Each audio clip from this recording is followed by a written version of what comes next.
जी इस वक्त हम दुबई में ही मौजूद हैं और इरफान सिद्दीकी साहब जिनका हम सुबह से ही इंतज़ार कर रहे थे, लेकिन मियां नवाज शरीफ की बहुत सी अहम मीटिंग्स रही हैं और उनको तमाम जो प्लान है उसको फाइनल करके बिला आखिर इरफान सिद्दीकी साहब यहाँ पर मौजूद है। बहुत शुक्रिया आपके कीमती वक्त का। तैयारियाँ मुकम्मल है? जी हाँ, इंशाल्लाह। आज सुबह जो फ़्लाइट है वो कि हम भी उसमें आपके हमरा होंगे, तो क्या कोई प्लान फाइनल हुआ है? देखिए, प्रोग्राम तो यही है कि सुबह 8:30 बजे इंशाल्लाह यहाँ से निकलेंगे, इस्लामाबाद पहुँचेंगे। इस्लामाबाद में थोड़ा सा क़याम होगा और वापस लाहौर आ जाएगी फ़्लाइट। और ये बताइएगा कि हर कोई बात पूछ रहा है कि लाहौर एयरपोर्ट पर ही वकला की टीम से मियां साहब की मशावरत होगी या कोई आगे भी एयरपोर्ट से निकलेंगे?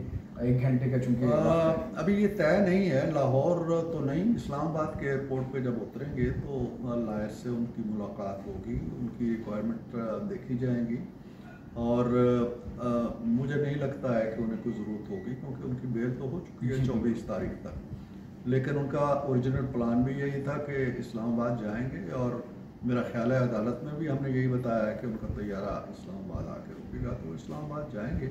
बाद में फिर देखेंगे कि उनके वकला क्या मशावरत करते हैं और कोई क्या मशवरा देते हैं। और उसी के बाद 1 घंटे क्योंकि 1:30 बजे ही फ़्लाइट जो है लाहौर के लिए।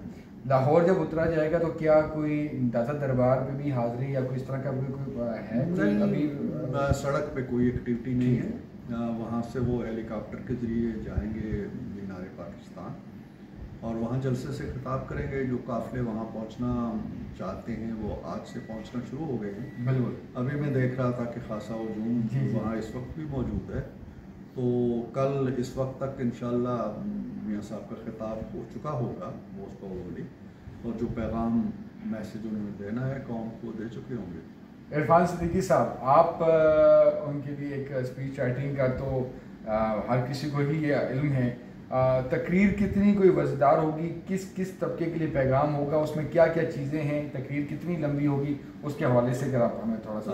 देखिए, मियाँ साहब जब जलसा हाय आम में बोलते हैं ना तो वो लिखी हुई तकरीर नहीं पढ़ते। ये उनकी बड़ी पुरानी मशक है।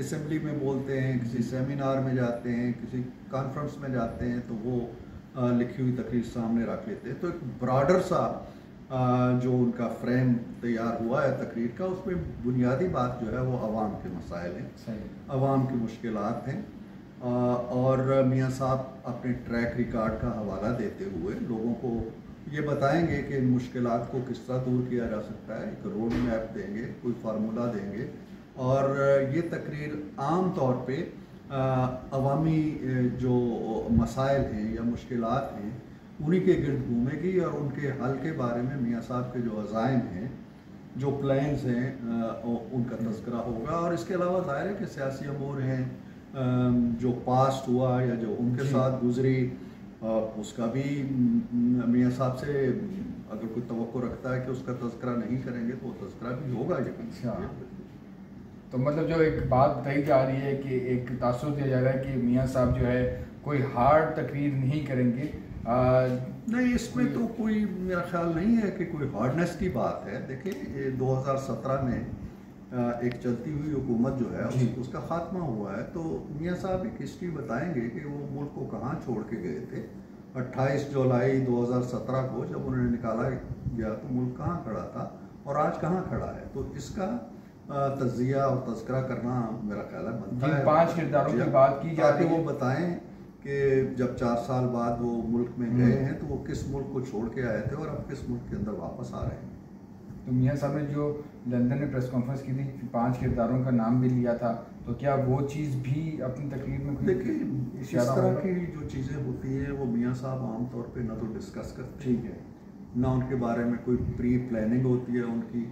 वो उस ख़ास लम्हे के अंदर उसकी कैफियत को महसूस करते हुए कभी नाम लेते हैं, कभी नहीं लेते हैं, कभी उस बात को ज़्यादा स्ट्रेस करते हैं। लेकिन इस वक्त जो मैंने देखा है कि उनका ज़्यादा फोकस जो है वो अवाम के मसाइल, अवाम के मुश्किलात पे है, महंगाई पे है, बिजली के बिलों पे है, गुरबत पे है, पाकिस्तान की जो ओवरऑल एक मुआशी ज़वाल की और पस्ती की कैफियत में चला गया है उस पे है, उसकी खारजा पॉलिसी पे है और मुल्क को किस तरह इस दलदल से निकाला जाए इस पे तवज्जो मरकूज़ है।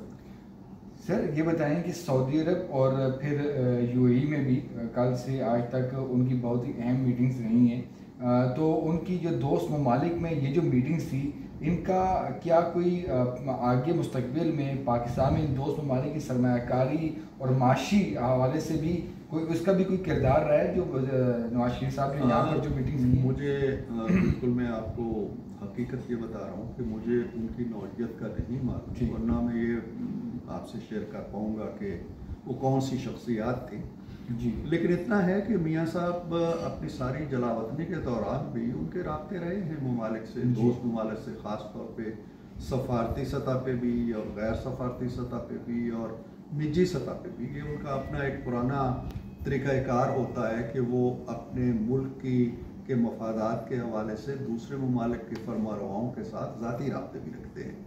तो उस हवाले से उन्होंने कोशिशें यकीनन की हैं, काविश की है, और अल्लाह करेगा कि जब हम इंतखाबात के अमल से गुज़र रहे होंगे या गुज़र जाएंगे और हुकूमतें उस्तवार हो जाएंगी तो उसके नताइज भी सामने आएंगे इंशाअल्लाह। बहुत शुक्रिया sir, so kind, thank you sir, thank you sir, thank you, ज़बरदस्त हो गया सर।